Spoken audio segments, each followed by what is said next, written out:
You're listening to a Cult Talk Network podcast. Welcome, everyone, to Cultober. This is our Wednesday episode for the week. You have just joined us for Bone Tomahawk on Monday for Cult of Campbell, or Cult of Russell. Cult of rather. Russell. Yeah. Russell. Bruce Campbell was not in Bone Tomahawk. He might have made it a little more entertaining. A little bit more pithy. But yeah, breathe, huh? Yeah, it could have maybe added some color to that dreary drawl that was Bone Tomahawk. And yesterday, you have heard Bailey and I talk about werewolves and Cult Talk Conspiracy. You'd be happy. That was for you guys. There you go. Yeah. We appreciate the hell out of it. Cult Talk Conspiracy, Werewolves Encounters yesterday, and today Ursa picked this movie out, which was I was not expecting this to be on Cultober. Actually, no, this is one you've talked about. Yeah, I've talked about this many occasions. Recommended this, and for whatever reason, a lot of my movie recommendations just fall on deaf ears. It's like you guys don't trust my taste. Huh. But Ursa recommended this. This is 2008's Splinter. Yeah. A movie not a lot of people have heard of. No. I can see why. I mean, the cast, it's a low budget film. The cast is more or less unknown. Shea Wiggum obviously has got some stuff under him. But yeah, I love that dude. He's got such a unique personality when I see him on screen. Hey, man, that's got the edgy smart guy from Road Trip. From Road Trip. Is that what it's from? I always recognize him from Wrong Turn. Yeah. Huh. He was he got killed in there. He was kind of like the faux protagonist for a little bit of the movie, then they swerve you. That's why I remember him from. He was in Wrong Turn? Yeah. Are you sure? Pretty sure he was the one of the kids. He was the lead woman's boyfriend. He gets killed. Could be wrong. Maybe he's just some other bland white guy. I think just bland white guy. I don't see him here. Oh, wow. His name, of course, is Paulo Costanzo. Is his name? Paulo Costanzo. I think I know who you're talking about. Possibly, I could be wrong. Yeah, that was not him. But you were right, Urs. That was the snarky guy from Road Trip. But no, he was not in Wrong Turn. Who the hell was I thinking of? He apparently had his own TV show. Really? TV show? Royal Pains. He was on Royal Pains. I don't know if he was I'd never seen the show, so maybe he was sidekick. Heard of it. But Ty, you're thinking of Jeremy Sisto. Jeremy Sisto. Okay, take your word for it. That's the guy from Wrong Turn. Okay, that he got shot by the arrows. Yes, that was who I was thinking of. Yeah. That was this guy. Apparently not. He does kind of have one of those faces where it's like, hey, forgettable white guy. Yeah. And I feel like I've seen that. Weren't you the white guy in the one thing? Yeah. He looks if you'd be like, look, if you punch me, my dad's a lawyer and we'll sue you. Definitely. But Shea Wiggum, I know him from several things, including a couple of really cool TV appearances. But my favorite role for him, I think, is in Kong Skull Island. Yeah, dude with the AK-47. Even though they absolutely shit on him with his death. That death makes no sense. Absolute bullshit. It was complete crap. But right up until that part, he was actually my favorite character. So he's a great actor. I was pleasantly surprised to see him in this. Yeah, I think this is one of his early roles. I remember this is the first time I saw him. At least the first time I can remember seeing him. So I saw this movie the day it released on DVD. I picked it up. It was a big every Tuesday I'd go to the movie theater, the video store, because this was 2009. My store, or 2008, my town still had a video store, and every Tuesday I'd go on the way home from work, or no, I'd been in school at this time. I'd stop by the rental place and pick up whatever new straight-to-video horror movies were out, and this is one of the ones I scooped up that stuck with me. I bought it on DVD not too long after that and just have it. Wow. Oh, nice. But we watched it, I imagine Urs and Eric and Ben probably watched it on Tubi, where you can find it for free. No, we watched it on Hulu. I watched it on Amazon. Whoa. Wow, you guys paid to watch it. What suckers. You could have gotten it for free. I already paid for Amazon. On Tubi. Same here. Wow. Well, if you guys don't want to be suckers like them, go to Tubi and watch it for free. There you go. And use our code. What's our code? Yeah. Listen, I will not talk down about Tubi. No. This just wasn't. So, what did you guys notice? This was released on Halloween in 2008. Really?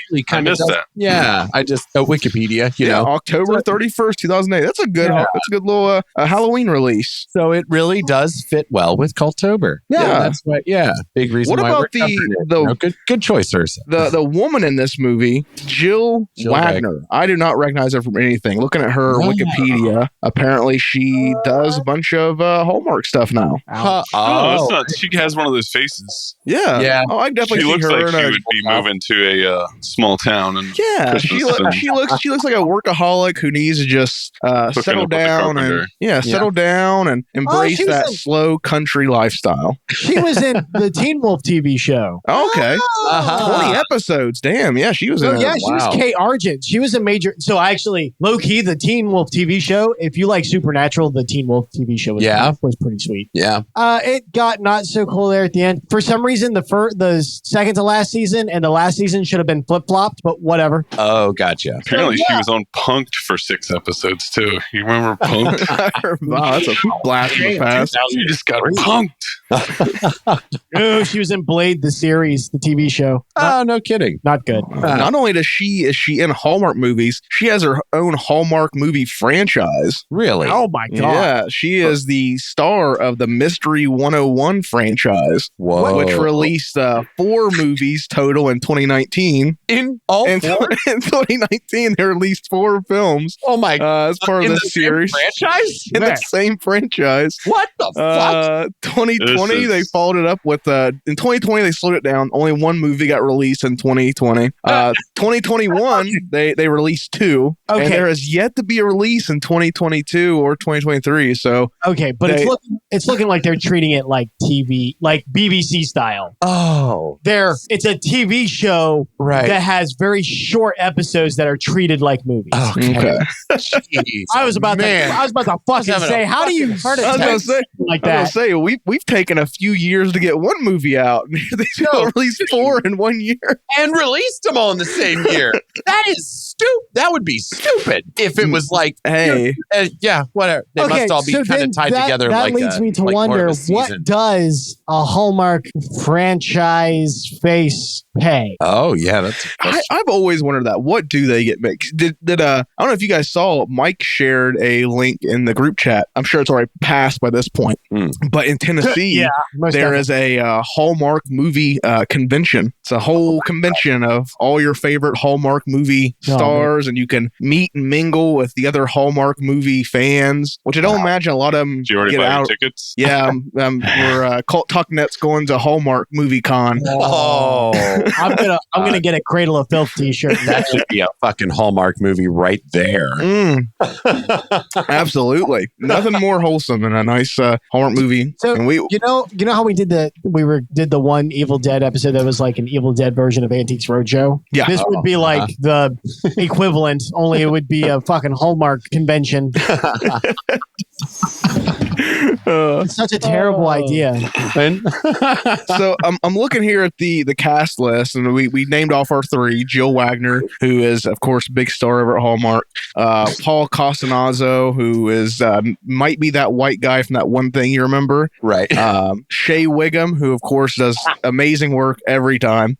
He brings a different presence. Yeah. There's only 6 characters in this whole movie. I mean, there's not even like extras. It's just 6 people on screen. Yeah. You have Lacey Belize, who is the tweaker girlfriend of Shea Wiggum's character. Yep. Yeah, she's fucking.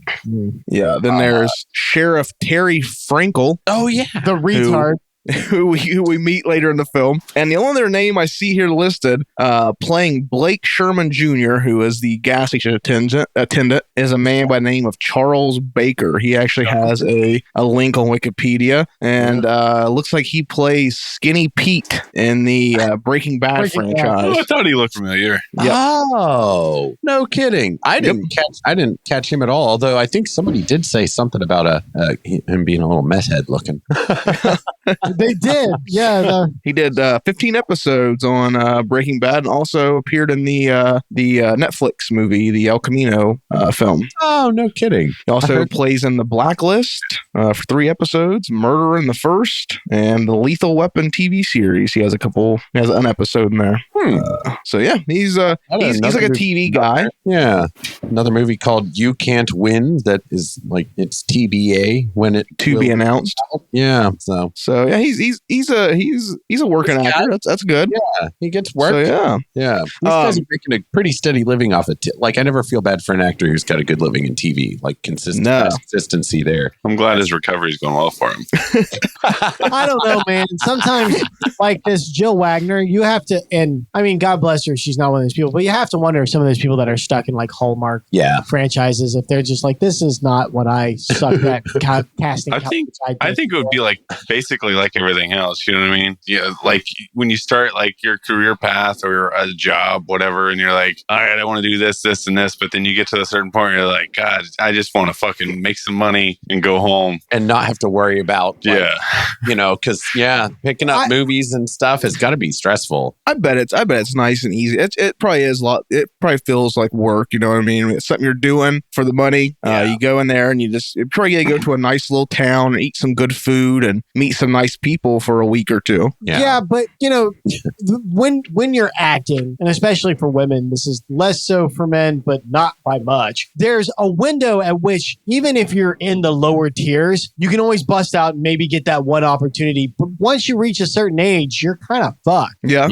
Now, that's not strictly true. Right. And people treat that like an absolute rule. I'm like, I'm sorry, just because you dry up, your eggs go all dusty and shit, and then you stop giving a shit about anything, including your acting, doesn't mean that you can't. Like, if you're a good enough actor, it doesn't matter what age you are. Yeah, because there's roles out there for everybody. I mean, there's always going to be the old woman or the old man who's got to fill the role, or someone's got to play grandma, or the wise old storyteller. There's always roles out there for those kind of people. So I mean, Helen Mirren's a perfect example, right? Like, she's in her 80s now. Oh yeah. And while she looked like she had no idea what in the fuck she was doing in Shazam, although who could blame her, she's still a great actress. Like, she nails it. Anthony Hopkins is older than Methuselah that he played in fucking Noah, and he's still great. Betty White, she went from being like a sex icon early in her career to America's grandma. And then she went home. And then, and then she went home. Exactly. Yeah. Because I know like Bruce, he's kind of winding down his career in the Hallmark, which he spent his career being in, good retirement. Yeah, he spent his whole but that I get. Wind down. He makes sense. I can see doing the wind down. Yeah, because boy, did he work for that fucking career. He did work. But to look at like the peak of your career and be like, it's a Hallmark franchise. If you're fine with that, fine. But I would be a little resentful. Right. Someone rings a bell as soon as you talk about that. You know who Jesse Metcalf is?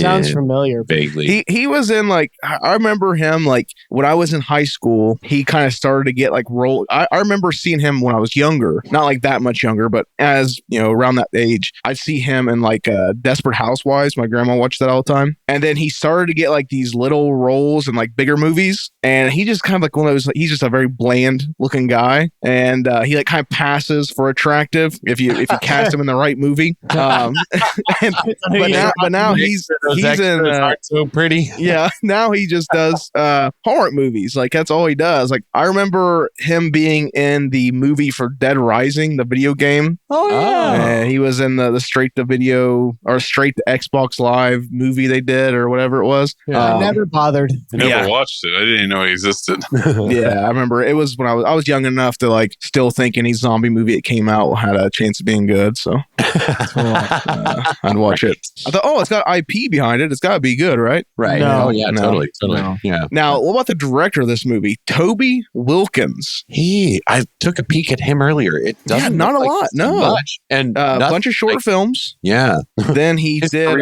Splinter in 2008, and then a year later he did Grudge 3, and that was where his career ends. I don't know. What are you doing now, Toby? Well, I mean, he shouldn't have took Grudge 3. Probably a good payday, I bet. I bet it got him the best pay out of the other things he did. Boy, boy. No, that's probably true. It looks like 2 years or 3 years prior to that, he did a web series for the Grudge films in 2006. Oh. So they must have remembered him and said, "Hey, Toby, take a shot at the big time." Yeah. And then he was never heard from He again. also did an uncredited rewrite, apparently. Oh, okay. So this right here is Splinter. I'm really glad we finally got to watch it. I got Ben and Eric to watch it, and Ursa's the one that got him to do it. So this movie in the box office, I couldn't find a budget. In the box office, it made $478,000. How many theaters did it air in? It looks like it just released so it says here release. It apparently got released on video the same day it got released in theaters. It doesn't say how many theaters. Man, I wish they'd release these budgets. I'd love to know what some of these I know. I would be really interested. But honestly, like watching, this is going to sound meaner than I actually intend, but from watching this, I'll bet they actually did make some money on this because I don't think they would have had to spend too much. Yeah, for real. Yeah. They had a couple explosions. Right. Yeah. Buying a gas station. Yeah. And it got on the side of the road for a couple of their shots, you know? It got nominated for some decent size awards like Screen Fest, Horror Film Festival, Saturn Awards. See, and all the stuff that was inside the gas station I saw was donated to them by local businesses for the film, so they didn't have to pay for any of that. Oh wow. Nice. So wait, was this an indie film? I believe so. Wow. Well, okay. Damn. It was distributed by Magnet Releasing, which I'm pretty sure is a company Mark Cuban owns. So they released it. Okay. But they still had to make it. You know, somebody had to make it to give it to. Yeah, sell it to them. Wow. I couldn't find much else. It was produced by a guy named Ted Krober, who had a wiki link, but he just released a bunch of movies I never heard of before. Movies. So handful of movies. Never heard of him.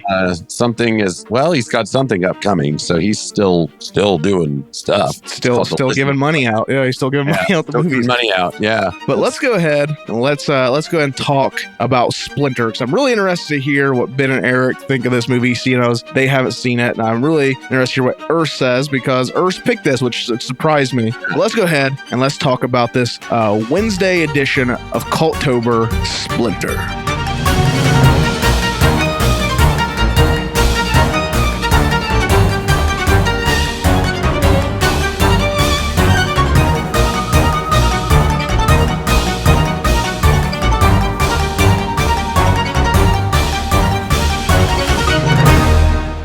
So this right here, obviously suggested by Urs, as we said. I seen this way back when it very first came out in 2008. Rented it from the local video store in my hometown.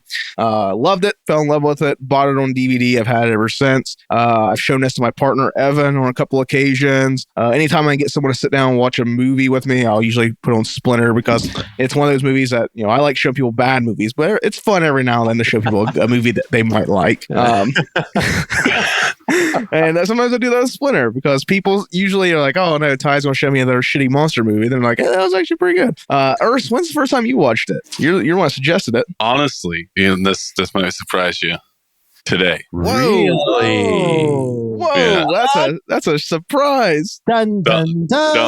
The only reason I suggested it because a lot of times when I'm driving and stuff like that, I just listen to like YouTube videos. Okay. They're talking about this stuff. And Roanoke Gaming did like a whole thing on this movie, and I thought the monster or the parasite or whatever sounded really interesting. So I just wanted to watch it, and I thought, well, that was the perfect time. I actually just watched that video prior to recording. That's awesome. Wow. That's not a bad way. I'm surprised. Really cool. That was a surprise. Wow. You were just shooting in the dark when you picked your movies by Splinter.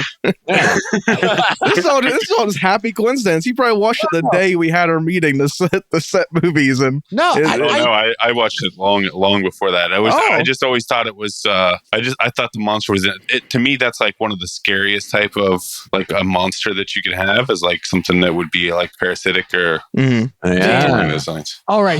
So Ursa, there is a book series. You might be able to find them on Audible. It's called The Monstrumologist. It's about basically like you find out that Sherlock Holmes was based on this guy, you know, in this universe. So he's basically Sherlock Holmes, but monsters. And almost all of the monsters are parasites that turn people into things. I think if you like that, you would like that series a lot. I'll have to check that out. Yeah. What about you guys? Eric and Ben, I suppose today? We watched Today. it 15, 20 minutes ago. Yeah, Hell, today. nice. I have to say, I'm honestly impressed that, because we all picked movies that we had seen before, I feel like, more or less. Like, I want to share this with the group kind of thing. Yes. That's just it's neat that you picked one that you hadn't seen before.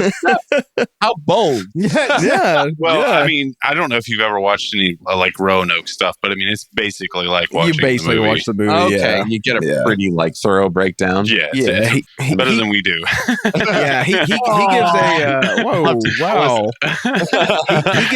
he gives like timestamps at the beginning of his videos because they're so spoiler heavy. Spoilers. Is it just him by himself? Yeah. Oh, well, so that's he why. scripts, I was just making a joke about how we always go off on tangents, sidetracks. I thought that was hilarious. Of Sometimes course you got to his put in videos some are side better than quests. So Of course his video is better than us. It's just him by himself. We have a whole team.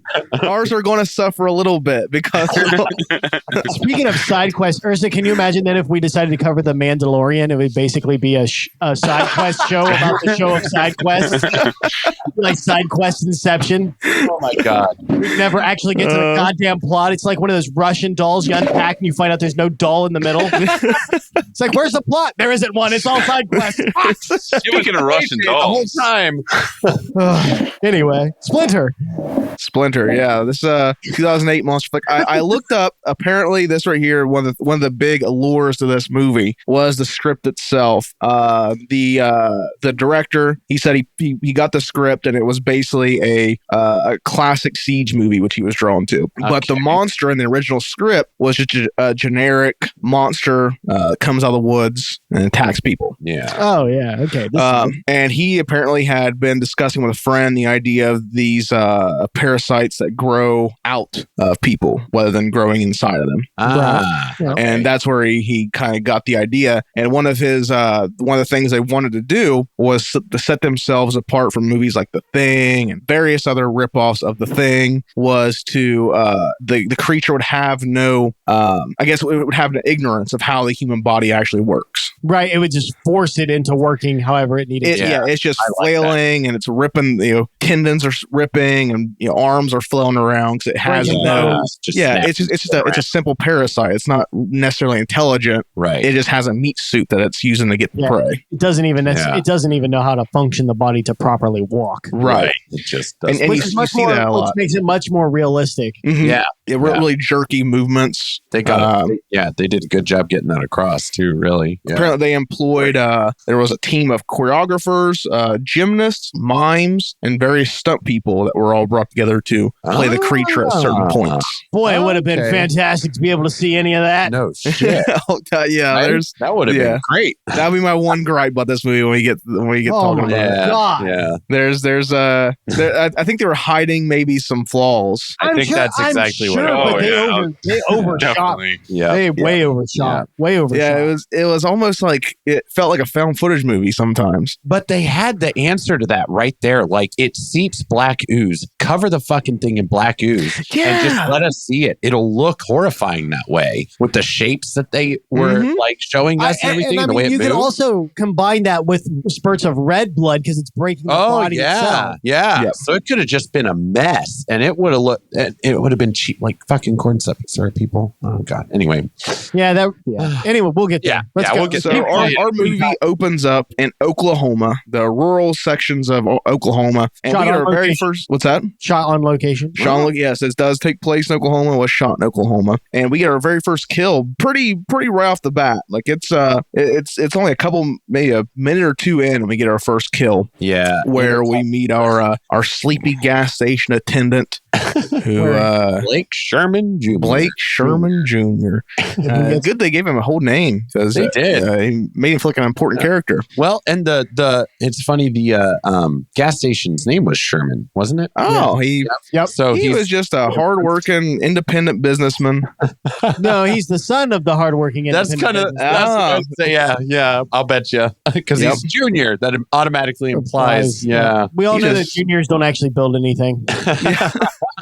He's just Blake Sherman's lazy son. He got a job coasting off his dad's money at his gas station. Yeah. Which is why he gets mauled by a weasel, dog, raccoon, possum, beaver thing. Yeah, some sort of forest critter that's been taken over by our parasite that we're gonna meet throughout the film. We must have spent 15 minutes trying to figure out what that fucking thing was. I was like, it's a dog, and they're like, no, it's a raccoon. It's like it's got to at least be a possum. Yeah, I'm assuming that it was, or at least he thought it was his pet. Because when he go away, I don't have anything. Oh, or maybe it just thought it was maybe a pet. I got the impression it was though. Yeah, he could have been talking to wildlife. I mean, people have pet raccoons. That's true. It could just be he probably just forest critters. You feed them once, they come back. It could just be like a little nuisance critter that runs around. This is a good example of what we're talking about, though. Okay, did the animal look cheap? Probably. Right. Yeah. But you cut it so much, we couldn't even tell what it was supposed to be. Right. I feel like for that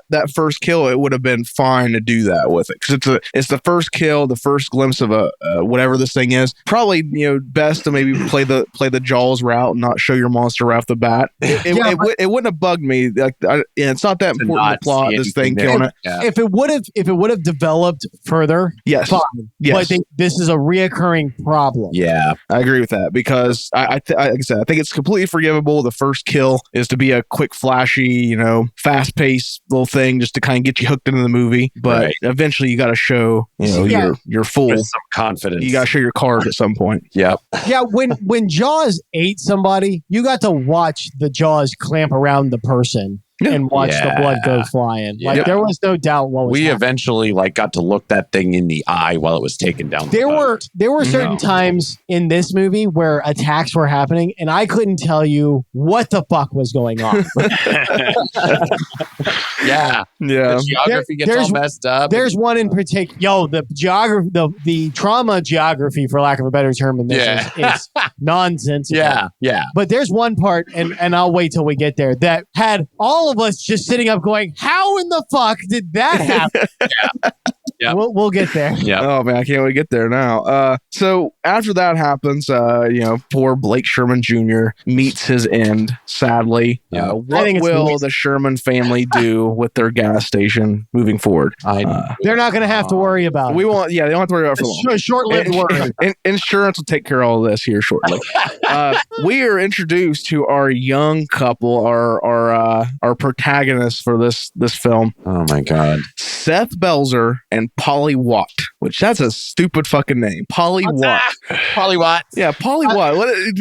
Polly Watt cracker. What a stupid fucking name. Hey, Polly listen, Watt. The Watt is the bad part. Polly is a strong, delightful, lovely name. That's true. Yeah, Polly is. That's fine. But Polly Watt. Come on. Just in case anybody's wondering, we have a staunch, good friend and listener. His name is Polly. Yes. Okay. Polly Watt sounds like a character from like a Marvel Disney movie.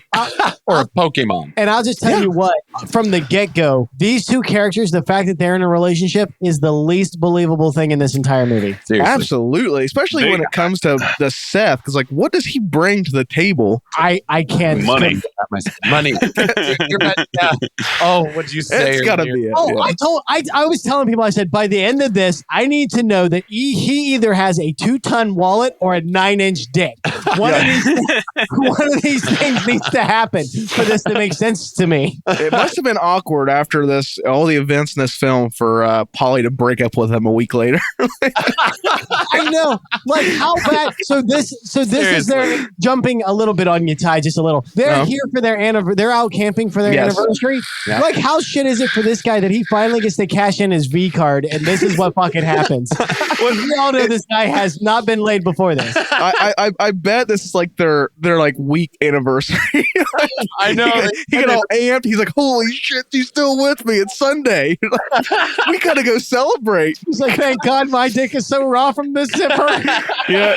Yes. We gotta celebrate. He probably already had the wedding ring bought and everything. Gonna jump the gun there in the middle of Oklahoma Woods. The minute we meet these two, I'm just like, bullshit. Yep. Jesus. Like his character eventually serves somewhat of a point to the plot. No, right. what does he say?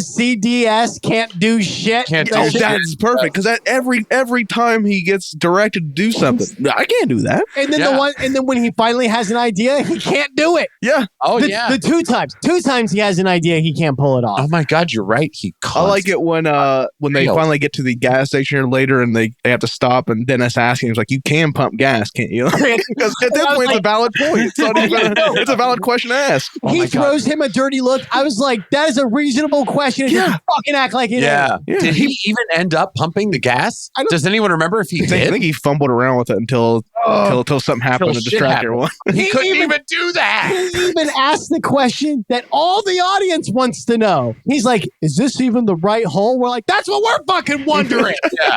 Holy shit. So, yeah, these two are like, nothing about this makes sense as they're like unpacking their camping. Like, he's not even like, he's just yammering at her while she's unpacking the shit. And now, the thing is, the only saving grace he has is he's actually a nice guy. Yes. Yeah. He's a nice guy, my lady. He's a very nice guy. Listen. Being nice isn't a personality. I said I didn't say he had a personality. I said it's the one thing he has going for him.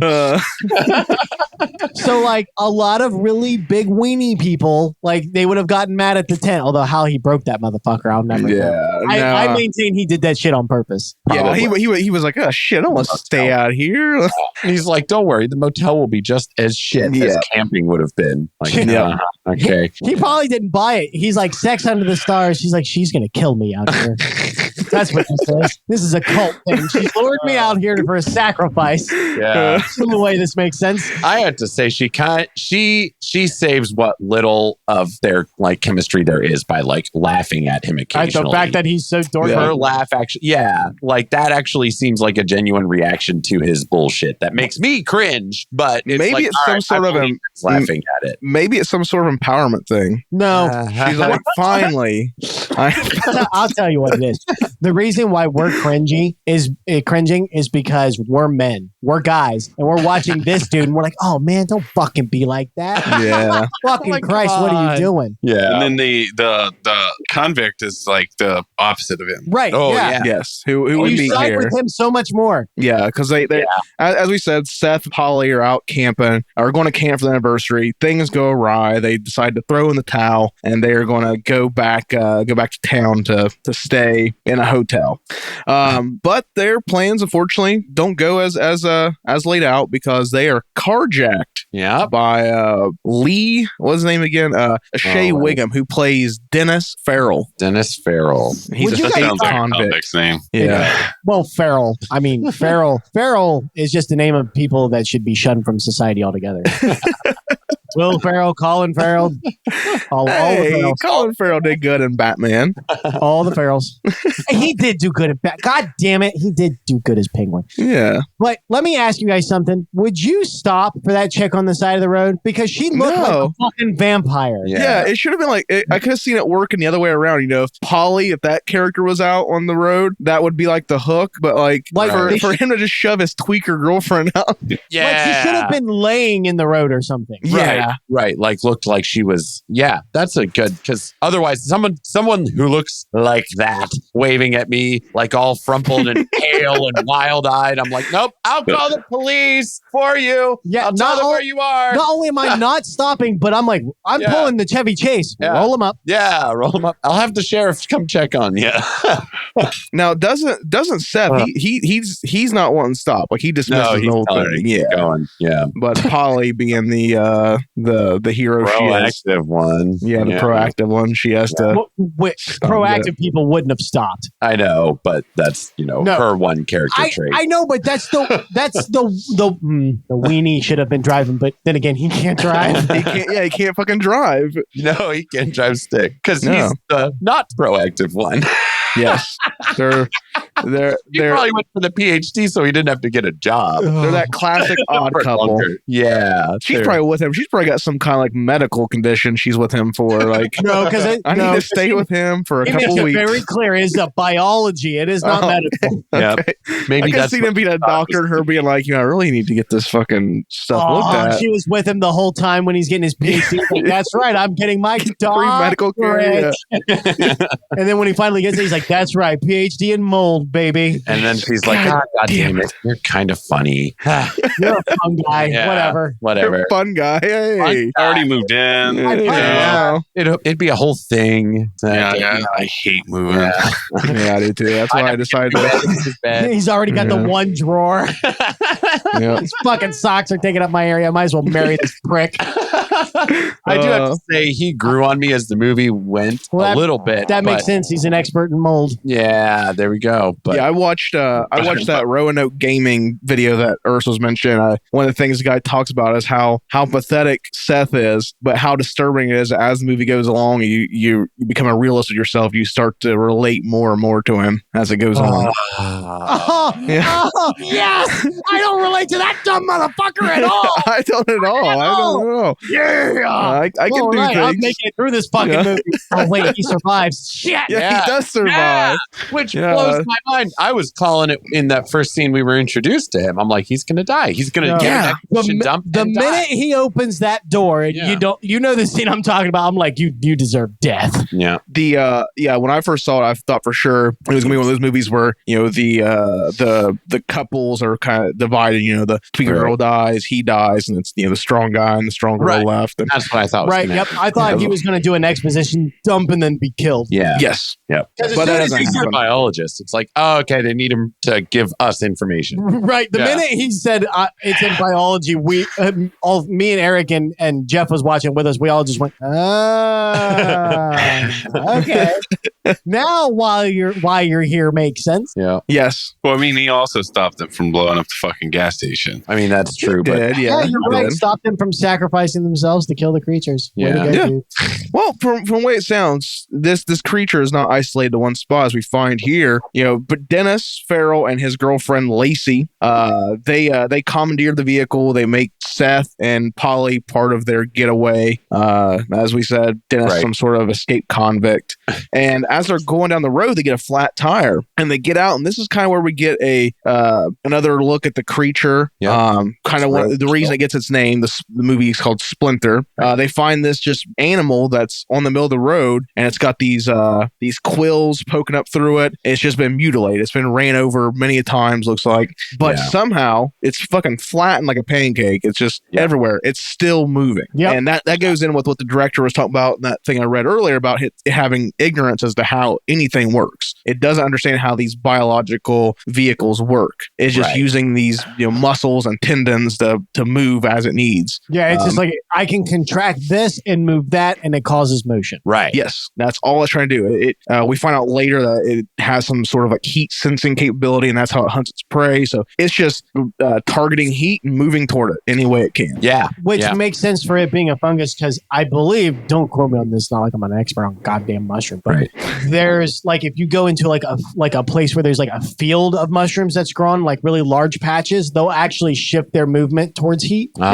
Okay. So that makes sense. I've heard of like plants doing that, and they photosynthesize too. They need that sunlight. So I guess that makes enough sense to me. But that tweaking girlfriend, man, she's going full tilt crazy. Yeah, she's definitely coming off of something. Some sort of psychotic problems. Yeah. Yeah, she's coming off something hard. I think is what it is what the implication is. Yeah, she said she hadn't shot up. Right. But I mean, do we know that for sure? No, she's pulling shit out of tampon containers. Yeah, she was lying to him about that. Yeah, it's like, it's been a hole. Yeah, she put, jump ahead. She put crack rocks or whatever it was in the tampon container. I wonder if she thought she hadn't taken any and then just forgot which ones. Oh yeah, maybe. Now this also. This scene also tells me that this whatever this fucking thing is, fungus or some kind of spore or organism, whatever, it's not isolated to where we find it later, where the majority of the movie takes place. It seems like it's just all over this area, or at least spreading outward. Yeah, it's not isolated. Yeah, definitely. And I think they were quite a ways away from the gas station when they hit that, weren't they? Yeah. They go for a little bit until they realize they're overheated. Yep. Yeah, and they doubled down on that at the end as well. Right. Yeah. But I think, in my opinion, they kind of hinted that it might have been some sort of like government experiment, because I can see it being aliens. They drive past that. They drive past that fenced-in area that says "No entry, oil." I forgot about and that. they linger on it like it's not quite true. Okay.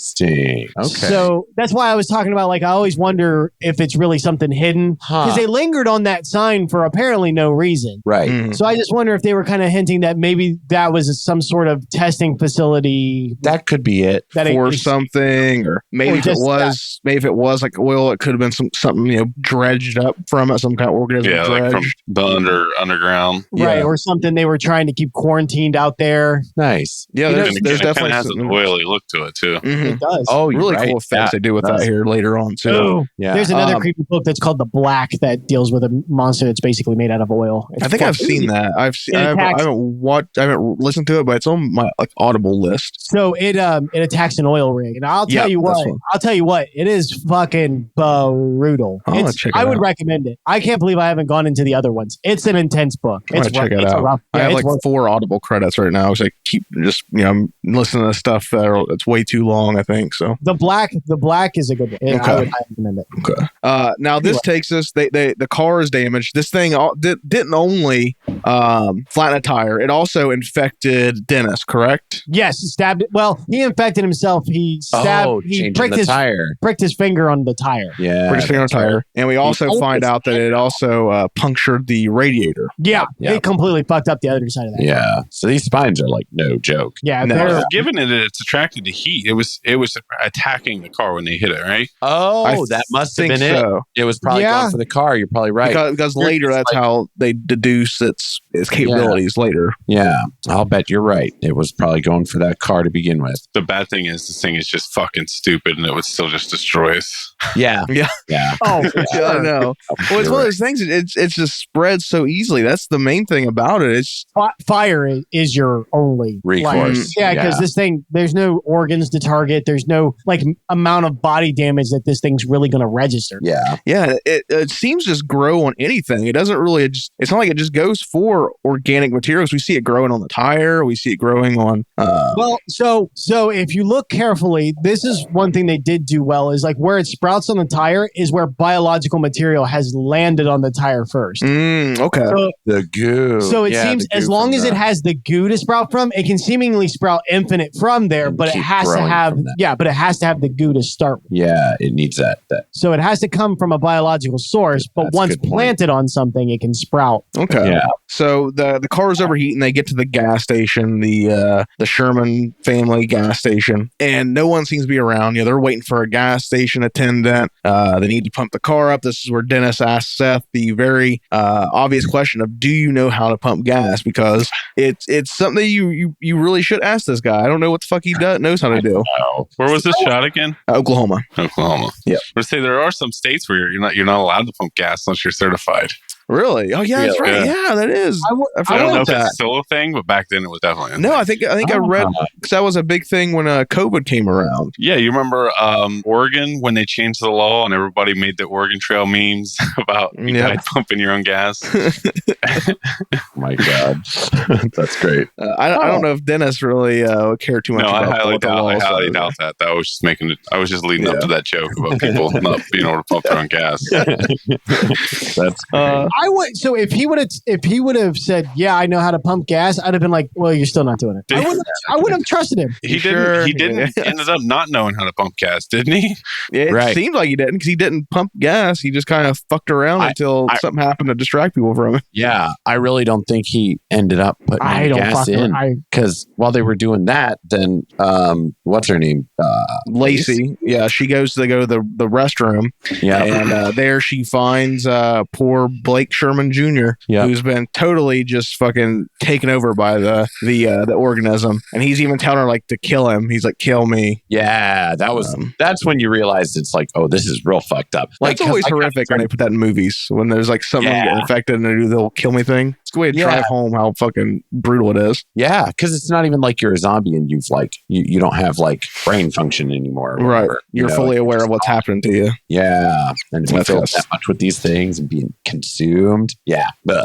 But yeah, the Blake Sherman Jr. monster springs forth and it kills poor Lacey. Yeah. Young life.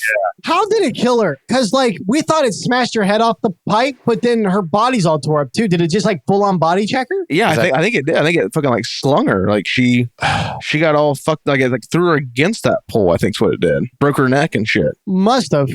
Like that's what I got from it. Fair enough. I mean, I'll accept that The way it was shot made it really hard to follow. Well, to yeah, follow. that's what happens a lot in this movie. That's my main gripe. Yeah, because then like there was also something to do with what's his face who was pumping the gas. He like Seth. ran, and later he's like, "Oh, it wasn't going for me; it was going for the car or whatever." Yes, yeah, You he know, runs right past it. It like jumps for the car. Yeah, see, I didn't If he follow. hadn't have rehashed that, I wouldn't have known what the fuck. I wouldn't have I wouldn't follow that at all. That was not how that scene read to me. It was just super jumpy and weird. Very choppy. Yeah. The problem with the chops is so like when you're setting up and filming a gunfight, right? You need to have your characters moving basically towards each other, right? You have, let's say, your good guy moving right to left, and so if he's moving right to left, your bad guys have to move left to right. Yeah, they have to do the opposite, right? Yeah. This film completely abandons that. So it's like you can cut different things, but your characters still have to be moving in the same direction. Yeah. Otherwise, the mind's eye can't follow what direction everything's happening in. And this film doesn't do that. Not at all. It's all over the fucking place.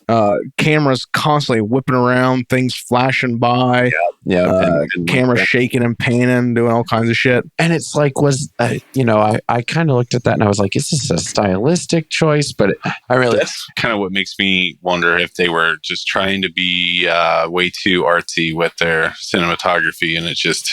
And that could have been, but now I'm kind of wondering if they were just hiding their. I kind of like they were hiding something. Yeah. See, I'm with Ty. I think it was. Yeah, but I mean, not following the 180 rule. I mean, right there. Yeah, you're right. They're breaking some pretty basic rules. You're right. But is that what that's called? Could be, huh? Yeah. Is that what that's called? The 180 rule? Yeah. The 180 where you kind of you break that line there. Yeah. Okay. That is what it's called. Okay. Cool. See, I don't know. I know that maybe this is why. And that's exactly what. Yeah, you were talking about. That's what that would look like from doing that. Where it's just like, where the fuck is this thing supposed to be in the frame? Yeah. Like I could see somebody doing that like intentionally for like maybe a scene or so if they were trying to make it confusing and stuff like that. But for dramatic, not like the whole movie. Well, maybe that's why Toby Wilkins hasn't directed a whole lot of stuff. Who was the cinematographer? That's what I was just getting ready to ask. Who's the fucking cinematographer? Nelson Cragg, who doesn't have a wiki link. No, doesn't. There you go. Yeah, it does not have a wiki link. Yeah. Nelson Cragg and also the editor David Michael Maurer doesn't have a wiki link. He does have an IMDb page. Let's see. Oh yeah. Okay. What's Nelson Cragg done? Them, American Crime Story, Homeland, Breaking Bad, The Boys. Oh wow. So he's done some American stuff. Horror. He did American Horror Story. Oh wow. So maybe it was an editor choice then. Maybe. Could have been, or it could have been the direction. Could have been the direction. Yeah. We'll have to watch Grudge 3 and see if the same mistakes are made there. Yeah, there you go. That would be a good litmus test, wouldn't it? I'm not watching Grudge 3. I'm not watching Grudge 3. Well, now Eric sounded like he volunteered. You'll just have to let me know how it goes. Yeah, I'll watch the scary, like the quote unquote scary scenes and see what that looks like. That'll tell us. There you go. You can watch a YouTube cut of that, I'm sure. God damn. Well, I'll tell you this. I don't know what this means, but the editorial department is the second largest department listed in this fucking thing. Okay. Really? So the visual effects are, nope, hold on. It's visual effects is 27, sound department is 20, and then editorial is 14. So there are 14 different people in the editorial department. Wow. Yep. Well, that makes sense. Yeah. They had some. Editorial coordinator has not done shit. So the person coordinating the whole editorial team has done Splinter in 2008 and then 4 Sheets to the Wind in 2007. Oh. So that might be why the editing's all fucked up, is because the person in charge of it all didn't know what the fuck they were doing. Couldn't put it together in a And of course, we have no way of determining who's to blame. We're just throwing names up there. Yeah, we're trying to find a scapegoat. Where did it go wrong? Yeah, where did it go wrong? It could have been if it was an artistic choice that comes directly from the director. Yeah. Yeah. Which those well, it's Grudge not that, movies but- have a lot of like writhing it's a- around and shit in it, don't they? Don't they on have like a set, that's more the director's decision, the cinematographer, Well, you know. well, then- Yeah. Cinematographer is kind of like Well- going to try to go for what the director is, Yeah. or tells the director, like, hey, we can't do that. So, in You other know. words, it might be the cinematographer's fault if it's budgetary reasons. It's like, this is not going to look good. Yeah. Yeah. Here's a way we can make it look passable. But honestly, it doesn't look like those shots were really made for chaos. Does that make sense? Like, yeah, they they weren't weren't really like framed super that way. intense. Yeah, they like were you would just, it was more in the cuts and stuff. Like the kind of movement was Right. chopped up really bad. But if you were to let that movement kind of flow with itself, maybe it would have looked better. It could be in the edit. It could be in the edit that it fell apart. maybe. I don't know. Yeah, the shots just did not look like they were designed for what. No. You know what it ended up kind of going reminded on. me of? It kind of reminded me of the fight scenes from Batman Begins, where Christopher Nolan tried to experiment with doing the fight scene from inside the fight. And that's Oh, why you yeah. couldn't see shit. Right. Yeah. But in that you also lost like where things were happening. yeah. That's what it reminded me a lot of. Although I guess if I'm saying like it reminded me of a Christopher Nolan film, you're welcome. Yeah. Yeah, there's an odd A compliment lot of for the speculating, yeah. film Splinter. It's on par with the films of Christopher Nolan. That's not. You know what? You know what? After what you did to Bane, I'll say it is. Sure. Ooh. Fuck you, Chris. Oh, There you- So That's for Lacey- Bane, motherfucker. Lacey is dead, and our three remaining people, Seth, Polly, and Dennis. This is where the movie, basically, the rest of the movie takes place inside this gas station. inside of this gas. Which, Uh, you know what? I like that. I always like a horror movie that does take place in a nice, Yeah. finite location. That kind of siege. I like a good Jaws- siege movie, yeah. Yeah. Jaws, I actually think Jaws actually got at its best when we get on the boat. Yeah. Oh, of course, The yeah. second act does kind of play out like a siege Yeah. movie, doesn't it? Or the Siege, third well, act. it's like Yeah. an adventure into a siege because in Yeah. the It is very kind of beginning, like- that real like high dun dun dun dun dun dun dun dun Yep. dun dun Off music, into the, yeah. and then they a get absolutely siege fucked. So I movie. a siege movie. Jesus. Yeah. Wow. Thank God you added the Jesus. I didn't want to have to hit you. Anyway, so yeah, I like that they brought it into a nice small location. Yeah, Yeah. I always like that. I always like siege movies, isolated areas. As long as they do it right, you know. Sometimes it can get boring, but as long as you got an interesting enough location and you Yeah. know what you're doing, your characters are interesting. Which these characters, they all were not painstaking to endure. I mean, you had Seth who didn't know how to do shit, but that was kind of just his character. No, I don't care. Dennis was just. Felt like they kind of leaned into that a little too hard. I think they were very much leaning into it. Like it wasn't like this character was just written, just happened to be written like he didn't know how to do anything. There's like, no, he doesn't know how to do anything. Yeah, That is it his was almost character. like they insisted, where you almost felt like he had Velcro on his shoes. He was a bit of a cunt too. I mean, Yeah. when the girl's talking about the old tree, and he's like, "Oh no, it's probably more like 100 years old." I mean, like, He's slow a down. Okay, character. listen. The one goddamn thing he can do is talk about trees, Ursa. Let him get this. It's the only fucking I thing. can't change a tire, but I Yeah. can talk about trees. I'll impress her with my knowledge of trees and how old they are. That's and then like he's one character like you thought any moment could die, and that was Yeah, kind of fun. You were hoping, Ray, when he pushes open that door. I was like, I want you dead. I want your family dead. I want your house burnt to the ground. Like fuck you. He was Opening that- basically the same character in Road Trip. Oh, was he? Was he? Yeah, Yeah, I like couldn't the really edgy, remember. smart kid. Okay. Yeah. Yeah. So we get our sixth character, or sixth and final character introduced, and that is Sheriff Terry Frankel. Retard. Shows up to arrest Dennis. She tracked him down. She gets an award for like top 10 dumbest cops in a movie. Yeah, there's like shit all over the glass where And something's he been doesn't- banging on the glass. She doesn't notice any of it until after she walks up and has carried on a conversation with these people for like 5 minutes. Yeah.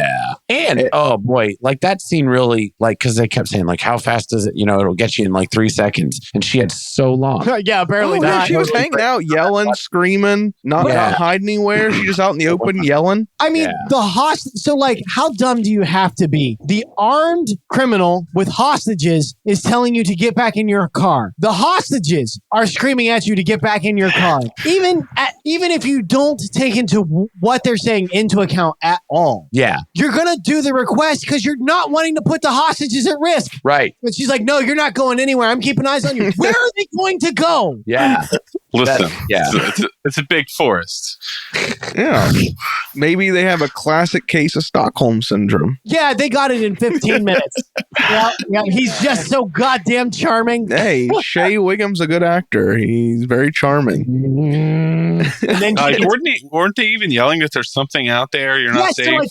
There's a thing out there attacking us. Get in your car. You will be safer. Yep. And she's just like, nope, I'm here. Don't you worry. That always brings that always gets me. It's like obviously they're yelling that like, hey, there's something out there. But like us, like say us in our real world, if do you immediately believe there's a monster out there, or do you think that someone Bro, if there's blood all over the window like that, oh yeah, and somebody was yelling, hey, there's something out there, get back in your car, I would do better get back in my car. I'd fucking leave. Yeah, I'd be going. Good luck, guys. Right. There's a saying that if you hear hooves, don't think zebras, think horses, right? So they're in the woods and you see blood all over the wall. You don't think monster, but you at least think, I don't know, bear? Yeah. Danger? Yeah, Bear, something. Mountain lion, anything. Right. That's true. There's like blood all over the window. Yeah. And these people are obviously scared shitless. Yeah. They're not worried about the dude with the gun at all. Right. Even the felon is like, no, dude, just get back in your car. Call it in. I don't care. Yeah, he's like, get in Just your save car. us. Yeah, he's literally telling you to call it in.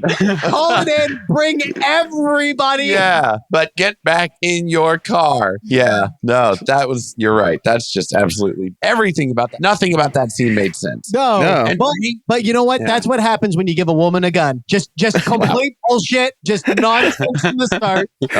Just complete idiocy. Oh, yeah, we got to get a little bit of that in here. Yeah, you gotta get a little bit of that. the views pressed Now, by- Sheriff Frankel, she doesn't listen and gets killed. How we have no God. This was the moment where Ripped in half somehow. Yeah, somehow all three of us sat up. We're like, what the fuck? Yeah. Because like it looked like the spikes were growing out of the creature and into her back, like through her chest. Yeah. That's what I thought was happening. I thought it was basically like bear hugging her while the spikes like grow into her, right? Right. That But makes then sense. all of a sudden, her body just turns into Play-Doh and just splits apart for no apparent reason. Maybe the fluid is like a transformer type fluid, it can do whatever it wants rather than just spikes, maybe it like spread out or something. We don't like see a that. flat shape or I don't know. I'm just making excuses. Yeah. I mean, I'll give them this. They have consistently done like more damage to a body than we felt like they should have. You know what I mean? So it's like, okay, there's a lot like it's extremely deadly to like which is contact, right?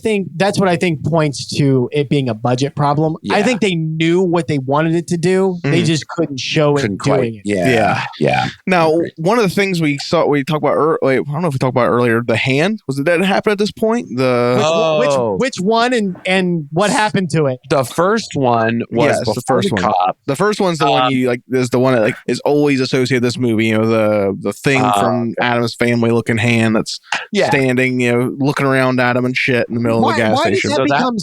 Why did that become so integrally tied to this movie? I think it's just, it's an impressive effect. That kind of iconic image is that? But it does nothing. Right. I think it's just when maybe like the first part of the movie where it's like does like something really different. I guess maybe that's what people first time you see like, oh, this isn't just a monster movie or whatever. It's something more. You got this fucking hand. It looks practical. Yeah. It does that cool shit with the blood. That's real. The black goo. That's really impressive. That's always something that always stuck out with me is what they do with the black goo. How it's moving around and shit. That was cool looking. I'll give you that. It was creepy. Because I wish they'd have been able to replicate the black goo moving in some of the other scenes. Like when it's like trying to get through that little slot in the door when they go after the radio. Can you imagine if it had spilled some of that black goo in through the slot and the goo was like moving around? Like the goo got in there and started like pushing the door apart. Like Urs was talking about how maybe it could kind of bind and move itself around. I just wish they'd have done something a little bit more with that because it was a neat effect, but it just didn't. I don't know. I remember in high school us using something to do that kind of effect with. You can do it with Mercury. It's how they did That's what I think it is. Mercury. That's what it was. Yeah, I was gonna say. I remember us having something in high school that we, our science teacher fucked around with and did something very similar to that. And I was like, that's probably what they did in this. That's how they I did doubt the they used 1000. mercury in your high school. Huh? I doubt they used mercury in your high school. It was something like that. I don't know. Yeah, I mean, mercury's pretty fucking toxic. Yeah. It was some shit. It wasn't like we had it. It was our science teacher did something with it. We all got to look around at it, and it was something he was using some kind of liquid to like move around, and it looked like what they did with this blood. Right. I cannot for the life of me remember what the fuck it was, but it was something that he used. And when I watched the movie later, that made me think of that, and I've always wondered what the fuck that shit was, because I'm sure that's what they used in this to do the effects. It looked practical. It wasn't like CGI, whatever it was. It looked like they was doing something practical with it. It reminds me of ferrofluid, like the Ferrofluid. It's like iron mixed with some type of fluid. And you can put a magnet underneath, and it makes like the spikes like that. That's probably what it was. Yeah. So I read something that said that all the creature effects were practical. Okay. That makes sense. Yeah. That would include the goo, perhaps? I mean, it would have to, but what about the spikes throwing? That's really cool too. Pushing on them from a puppet, or from, just having somebody behind that kind of pushing them more through, because they're drawing them out. So if you did like a lump of fleshy looking stuff, you could be because they were always close-ups. Whenever we saw it grown, it was always a close-up. Yes. Yeah. So just kind of showing that piercing. I'm sure not ever. Because I know for sure there was CGI when the thing jumped across the building. That was CGI. Yeah. That wasn't practical. Well, does it have to be? I don't think so. It didn't look practical. It looked fake. I think if you had the person, so the lighting is weird because it's from underneath. It could have been weird frame rates. I think if you have the person jump across, but then you alter the frame rate so that the audience doesn't get a good look at them because it doesn't look great. Yeah. To me, it looked CGI, but it could be something to frame rate. They did use ferrofluid. Okay. They did. Oh man, that's cool. I love the idea. I didn't know about ferrofluid. That's a really neat trick. I'm gonna have to try that. Yeah. Cool. So, but we do get a cool thing with the disemboweled body of Sheriff Frankel is the creature uses that lower half of her to kind of bind in and become this bigger creature, which is a cool aspect of this thing. And also the way it does it's just kind of like it's just taking things and sticking them together. Like I like that. Yeah. The thing the director talks about with the ignorance of this thing, how it's just meat suit doing things that I want it to do. I think it's cool. Fuck it, let's just put it here. Exactly. Yeah. But also one of the side effect that the film acknowledges, which does make it, in my opinion, more terrifying, is it doesn't take over your consciousness. Yeah. Yeah. It does, because it doesn't need the guy in the bathroom was asking to be, so we skipped over, but the tweaker chick to kick, because there's always like an inciting incident that kicks everything off. Yeah. She discovers the guy from the beginning in the bathroom of the place, and he's completely taken over by the parasite, but he looks at her before he unwillingly attacks her and asks to be killed. Yeah. Yep. So, and with the sheriff, she's actually still partially, she's ripped in half, but you can survive for a few minutes that way, and she's still alive when she gets fused into this fucking thing. Yeah. So you're conscious when it takes you over. The girlfriend, the tweaker girlfriend, lived for a while too. They actually tried to drag her back into the station. I don't think she was alive. She was still kind of like kind of weak, because that's the only reason he grabbed her to pull her in, was he found that she ended up being. See, I thought that was the That's why I thought the creature moving lured him out, but I thought I thought the noise maybe coming I from was her mistaken by that. Yeah, but that's how her hand got. Yeah, her first hand got inside. Was they slammed it shut because that must have been it. It must have and it's not taken over because Dennis has been infected for a good portion of this, and it's done nothing to him. He's not like tweaking out or seeing things or getting you're right. His consciousness getting infected, nothing like that. I mean, he's just fucking infected. His arm is all fucked up, which they take care of that in one of the most brutal parts of the movie. No, it's okay. It's okay. We're cutting off your arm. Yeah.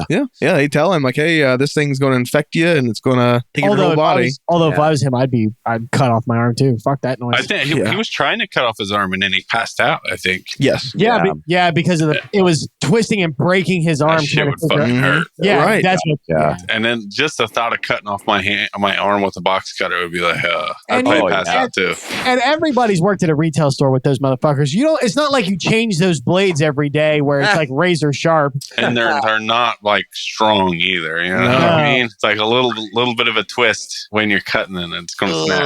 It's fucking brutal. It's like they have to cut around the bone. They cut all the meat around the bone. And then they have to fucking snap the bone. Yeah, Get it off. I have a question, and maybe no, never mind. It wouldn't have worked out that way. I was like, why didn't they just cut it where his arm broke? But because that part was already infected. Yeah, Right. it would Okay, be you have to go attacking higher. you. Yeah. So they do discover that the creature is heat seeking. They hide in the fridge prior to cutting off Dennis's arm to get away from it, and then also Seth he deduces that by earlier when he is outside and the creature chose to attack the car rather than attack him because the car was Although overheating. the fact he didn't figure that Yeah. out sooner. Right. Yeah. So they come up with the plan that they are going to get out of there by lowering Seth's body temperature to 90 degrees. He had to get below 95 or Yeah. 94. 93. Yeah, 93. He had to get below 90. So down to like 90. Yeah. So Give it they, a little warm up time. yeah, they set him in the freezer, just covered in ice. Yep. And he makes stupid lame jokes while he's slowly getting hypothermia. With his That's the one girlfriend. time I can't Yeah. blame him. Like, what else are you going to do? Yeah. But Although, what he should have done, so when you decrease your body temperature, like lowers your cognitive function, which is one of the reasons why he's having trouble, like figuring out how to do shit. Yeah. So what he should have been doing is when his body temperature is low, is just going over and over in his brain. Do this. Go through the door. Out into the I car. don't know if that would have mattered. As You don't cold as think he got, Yeah, as cold as he got, I don't think it would have mattered. It would have been a better showing than that stupid bullshit when he gets like a quarter of the way outside. And he's just like, oh, it's so cold. I was like, oh my fucking God. Are you serious? Just some sort of, even if it was just something to like mentally anchor on. Yeah, Like, I feel like in real life, probably not. But movie land, I could see that. You know what I mean? So like if you're suffocating like underwater, you can force yourself through consciousness to keep from passing out by focusing on a single point of thought, right? So it's like when you start losing consciousness, your brain gets kind of foggy and the vision starts narrowing in. So you can't actually force, because that effort will force blood into your brain. So it probably would have actually helped. But Mr. It's biology. Yeah. Fuck him. Who cares? He should have died. So the plan Not is that it works anyway. Yeah. the plan is he's going to get down to 90 degrees. He's going to go out, get in the police car, phone for help, or I guess radio for help, and they're all going to be saved. And the way to do this is, of course, he covers himself in ice, drops his temperature down, and then Polly is going to use fireworks, which are legal here in Oklahoma in this gas station. And they are going to, rain down fireworks around the other side of the gas station, draw the creature there, because heat, noise, all the things that a predator enjoys. And Seth is going to creep out and get in the police car. All seems to be going as planned, but as we talked earlier, Seth's body temperature starts to just rise drastically. Yeah. He's got like a little thermometer, like a meat thermometer or some shit that he's got, or a fridge. Keeps in his mouth. Yeah. He's like going. I don't know. He's like going way too slow too. Oh, Yeah. he's just fucking. But Yeah. it's like, I don't know, but I'm not even gonna lie. Being that cold would fucking suck. Oh, absolutely. Sure. But like, goddamn, man, if you're going to do it and you're going to be out there, you need to do it. I would actually be questioning like just survival being that cold. Right. Because that's fuck cold. Yeah. You think of it as only like, it's only like 8 degrees or whatever, but I mean, No. Anytime It's you a jump into the massive pool and check the difference. temperature of the water, that'll tell you that. Yeah. and even then you're not even talking about like the temperature you feel. That's your body, your core temperature that cold Yeah. would fuck you up. Right. Yep. And even when Seth finally does get to the car, the creature's hot on his ass because his temperature goes up.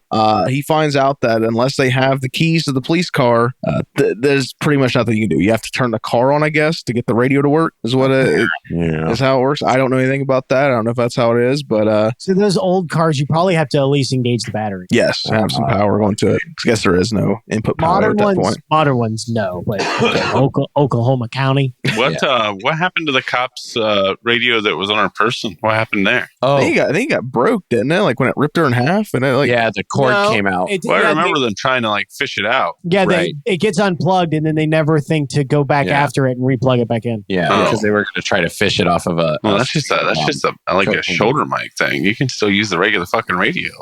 Yeah, you don't even have to plug it back in.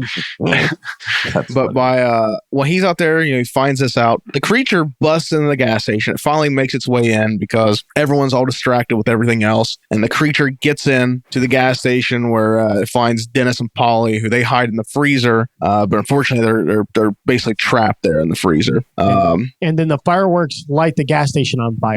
Yes. They had previously poured lighter fluid out the back door for a while. Yeah, because that was one of the Before the plans. cops showed Yeah. up. Yeah, that was Yeah, one of they their were plans. We're going to Lord light the in and forest up. burn it up. Yeah, yeah, that's right. They were going to set the forest on fire. That's right. Would you have not The made some gas model station, the forest and the gas station that you're hiding in Right. fire. Yeah. Right. Where there's like a gigantic 1,000-gallon tank of gasoline under your feet.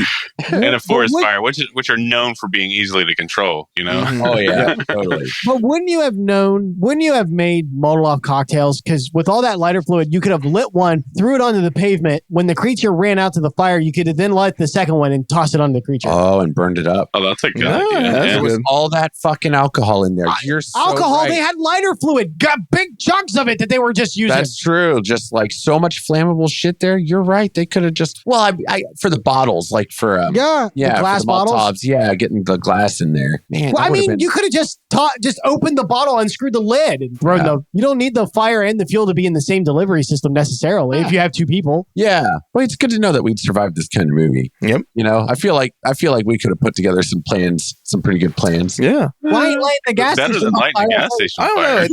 It's kind of like Yeah. Not lighting the structure on fire. I don't That's for think any fucking one of sure. us would have wanted I to do that. mean, hindsight's 2020. We're looking at it from this perspective, but it's like one of those things where it's like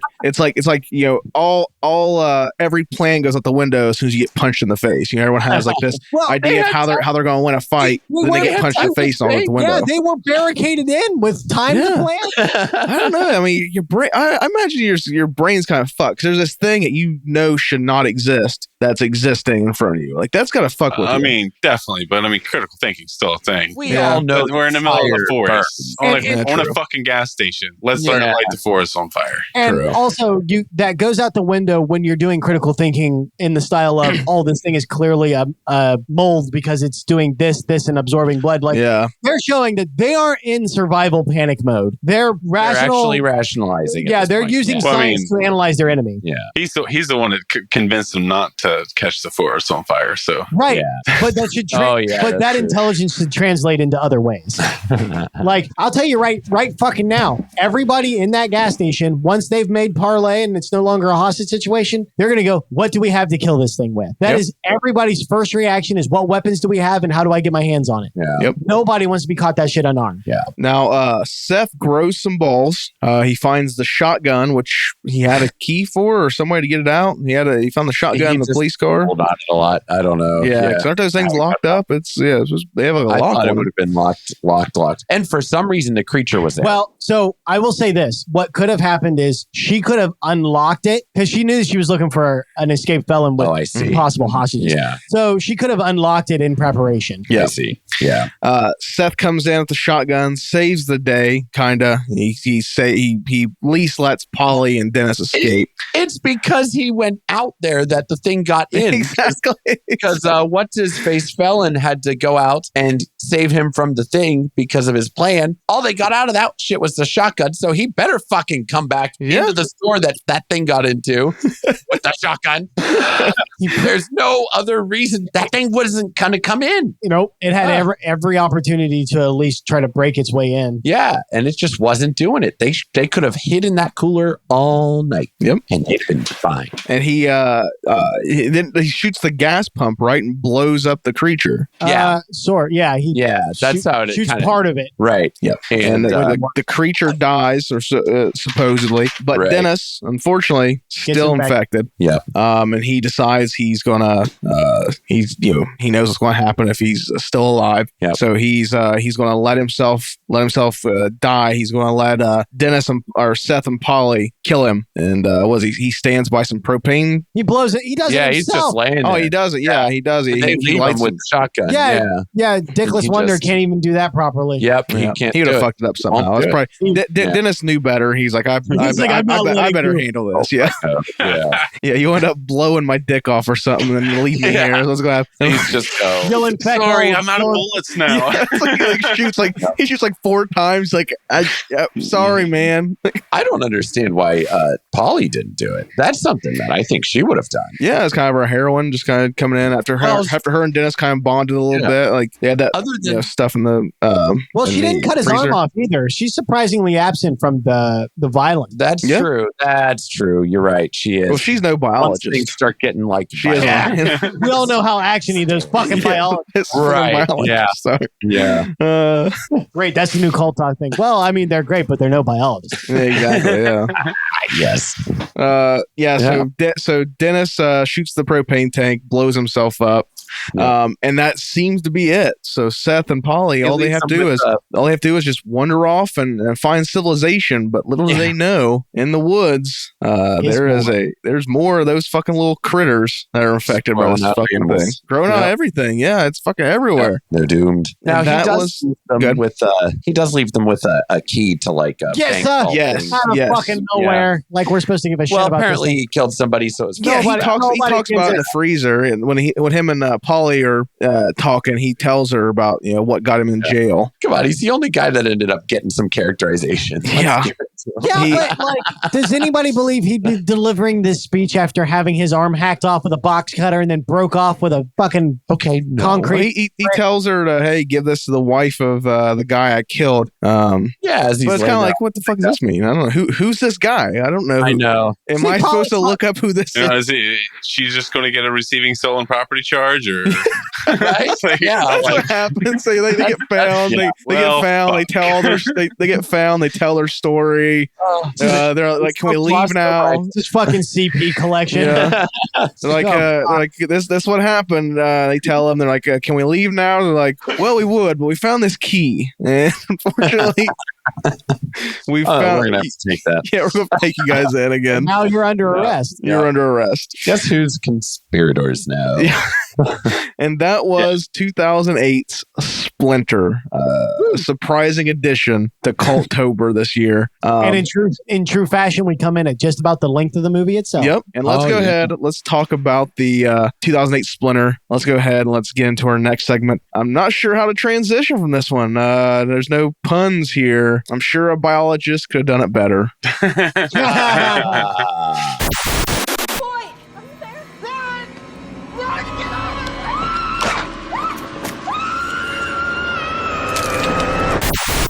So Splinter, Eurs picked this one. Let's go ahead and that's Eurs. What did you? This was your first time watching it. What did you think of Splinter? The special effects, off-screen kills, stuff like that. Leaning into the boyish man was a bit much for me. Yeah, the boyish man. I really wanted to like this movie, but I really don't think I do. Yeah, I will say, nowhere near a perfect movie.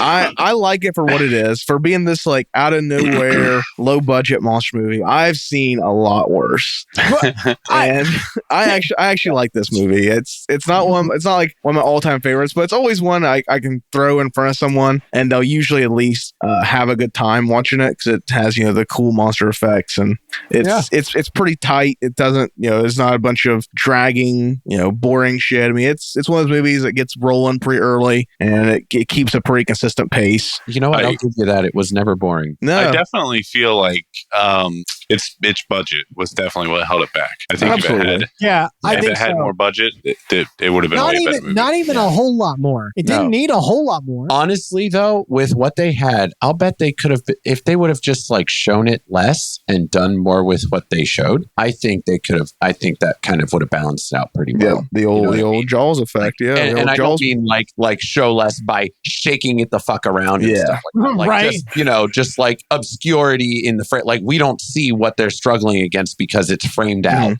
and we just see the spine. Like the framing of the sheriff's kill was good, where it drops down from the ceiling and you can't quite see it. Yeah, and then you just like when the legs fell off, it was you just saw just enough to see that it was goo and right. Yeah, there were instances where they did it. They just didn't do it enough. Right. Yeah, and I would have like just done less scenes with the intention of showing it, and just shot it without that, especially towards the beginning. So maybe that could have saved some of the budgetary stuff. Yeah. Yeah. Well, probably not hiring the Mystery 101 star Jill Wagner.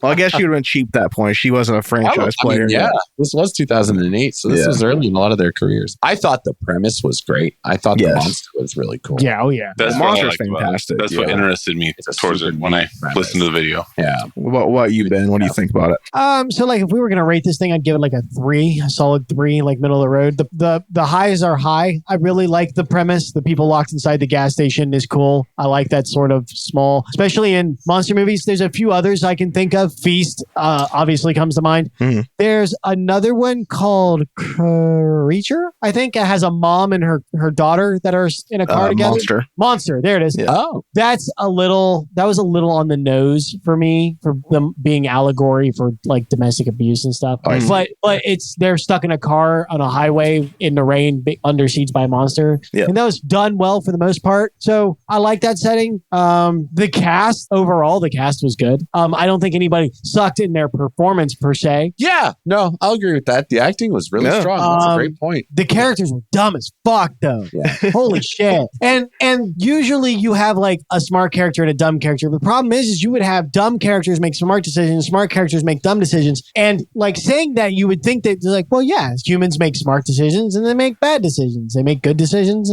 But these ones were so out of character for the type of logic that you would see the characters using before and after the scene that it just didn't make sense. And then as everybody harped on, the single biggest killer of this thing was the chaotic way they decided to shoot their horror scenes. They were just not proficiently done, fellas. Not proficiently. No, which is such a shame because I wanted to point this out earlier.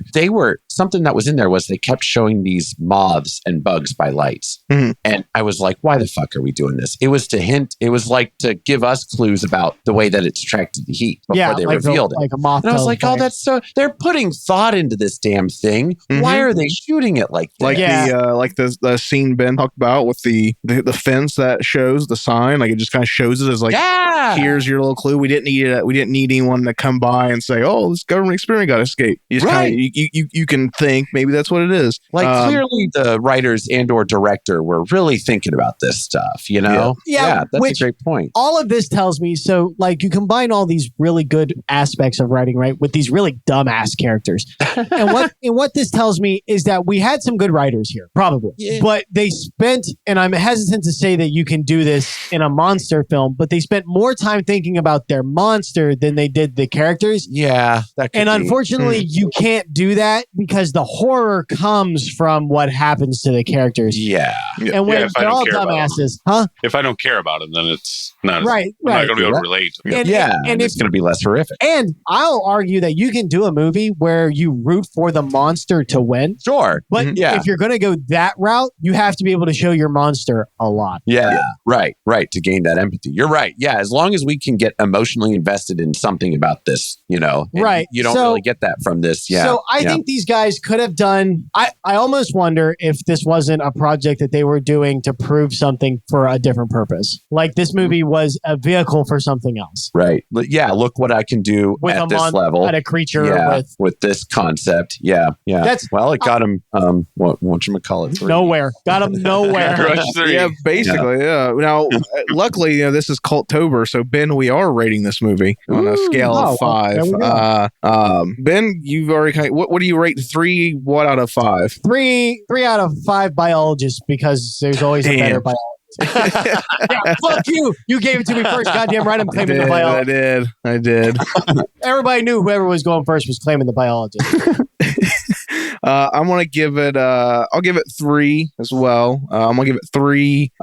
Infected possum, weasel, badger, squirrel, dogs, raccoon, badgers. Yeah, maybes. Out of 5. Nice. All right. I'm gonna hear me out. The only it would have been a 3 for me. Would have been, but it's. Are you gonna give it a 4? I am, because it's an independent film. I am. I'm gonna. That doesn't excuse the problem. The problem has nothing to do. Hey, don't blame him to change his rating, Ben. I'm just. I'm gonna give it. It's this, or I physically assault him. One or the other. I understand what you're saying, Eric. Yeah. It's hard to score somebody bad because budgeting constraints. The shit that must have gone into just getting it as good as it is must have been rough. Eric's just feeling the empathy. Yeah, you're making this personal. I'll say like I said, that's a He's big relating part of to the why I like it. Director more than the characters. That's a big part of That's not hard. Oh my god. that's a big part of why I like it as much as I do, is because I like it for what it is. I mean, it's a straight to video monster movie that isn't just garbage. It's really good. Like it's good for what it is. You know, I don't think by any means should this have been released in theaters like wide or like that. It would have flopped on its face. But for being this little hidden gem in a video store, I really like it, because that was my favorite part about going to the video store, was finding those little gems in the video section. And what it made in the box office sounds about right to me. Which I found out. I was looking for this earlier, and I finally found it. So this premiered on HDNet Movies, which was Mark Cuban's cable channel, 2 days before its theatrical release, which makes no sense. Oh, wow, that would. I mean, Really? I don't. Maybe Would it take the wind out of its sails? Really? I never even heard of so HDNet, so I mean, I don't think it hurt its numbers too much. Yeah. It How looked many like people looked like HDNet died. Well, no, it's still around apparently. How many people went, oh my God, I got to watch Splinter on the release? Yeah. I'm not watching it on TV. I want to go see it in theaters. That's what they Right? say. I want to get the full experience. Yeah. I'm sure it's very limited anyways, the theatrical release. Yeah. You know what, though? Honestly, like, say that they did a Splinter 2 and came back at it with a bigger budget Yeah. and more or less do like an Evil Dead 2 where it's like a soft reboot, but not. Yeah. And hire some people to rewrite your script a few times. We film. We go to Bulgaria. Okay. You know what? Fine. You get a good budget. I'll go to Bulgaria with you and make Splinter 2 because I think we could actually make it. Well, a big thing right now, a big trend that's starting to pop up now is the remakes, like taking an independent film that got made, like an independent horror film, like they're doing it with the last shift, where it's, you know, last shift came out, it was very low budget, got a lot of attention, so now they gave, you know, the director and the writer and everyone from the last shift got a big budget, and they're doing a theatrical version of last shift now, and that's like a trend that's coming up now, is where they're giving these small filmmakers, I guess, like money, like, here, make this bigger, like, you know, letting them have a budget to do wild shit with it. So wow. Well, I like that trend. I like the sound of that a lot.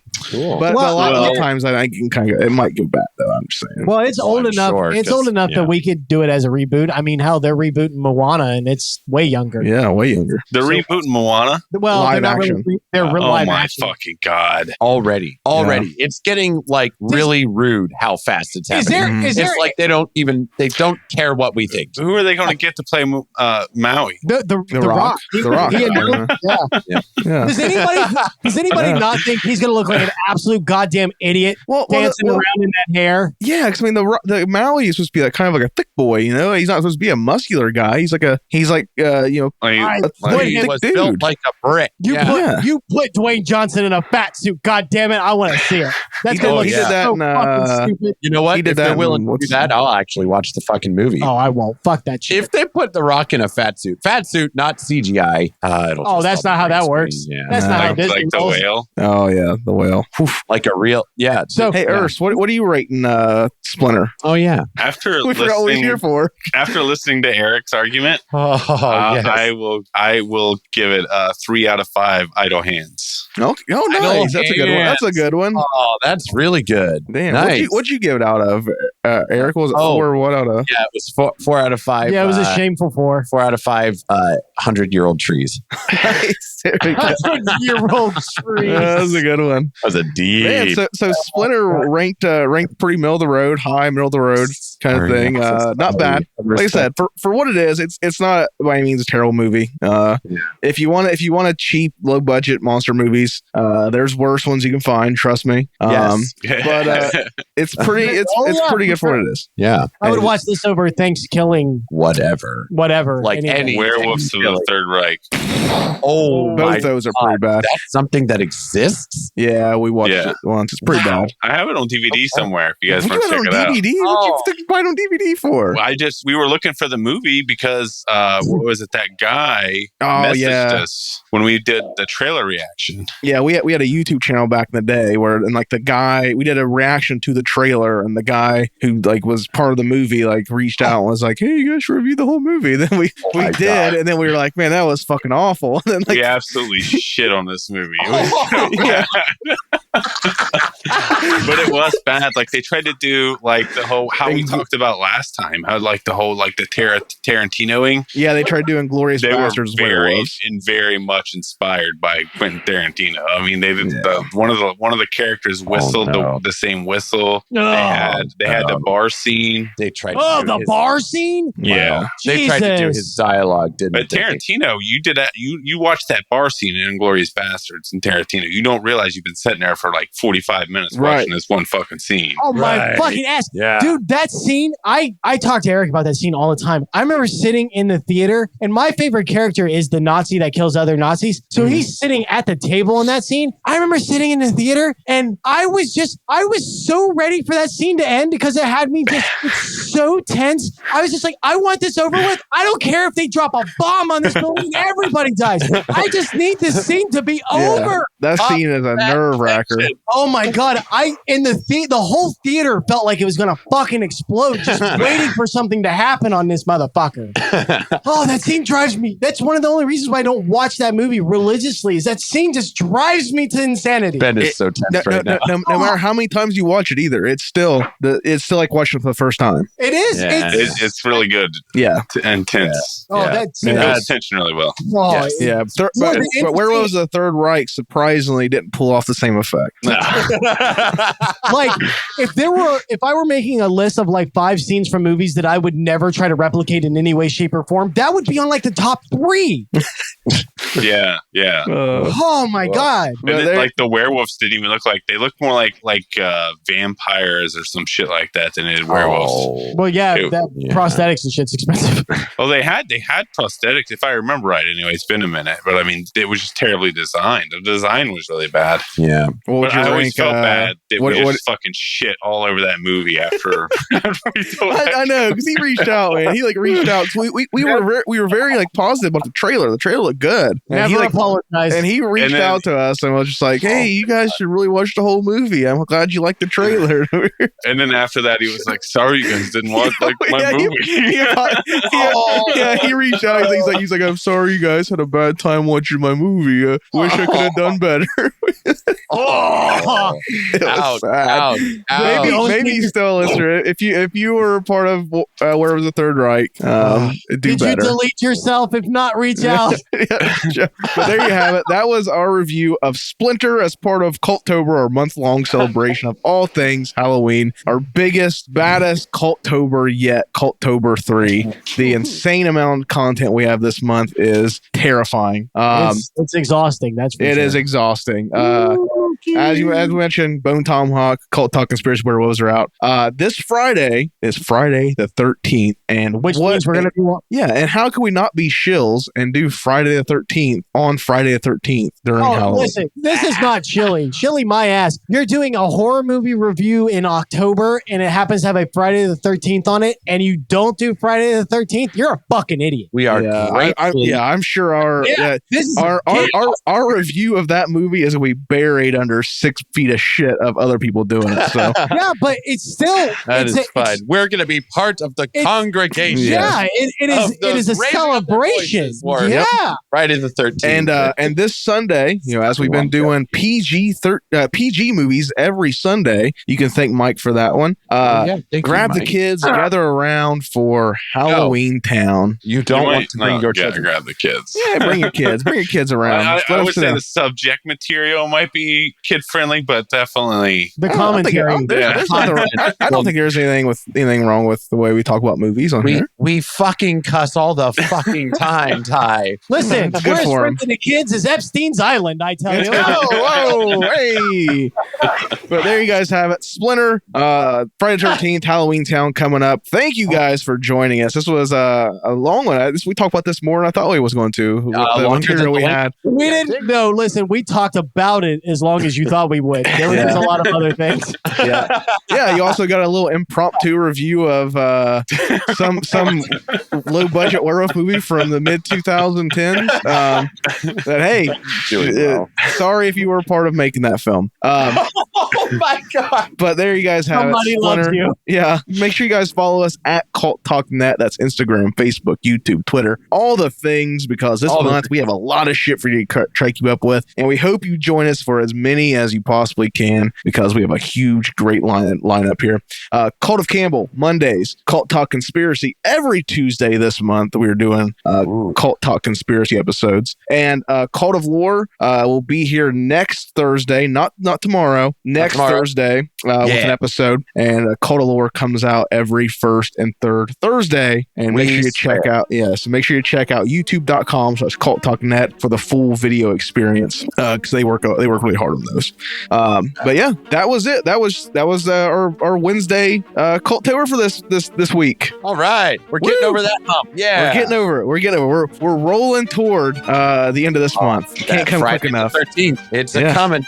And then Halloween itself. Yeah, Halloween itself will be here anytime now, hopefully. Anytime now. But I've been Ty. I've been Eric. I've been Ben. I've been Eurs. Fuck yeah! For the first time ever. Woo! Happy October!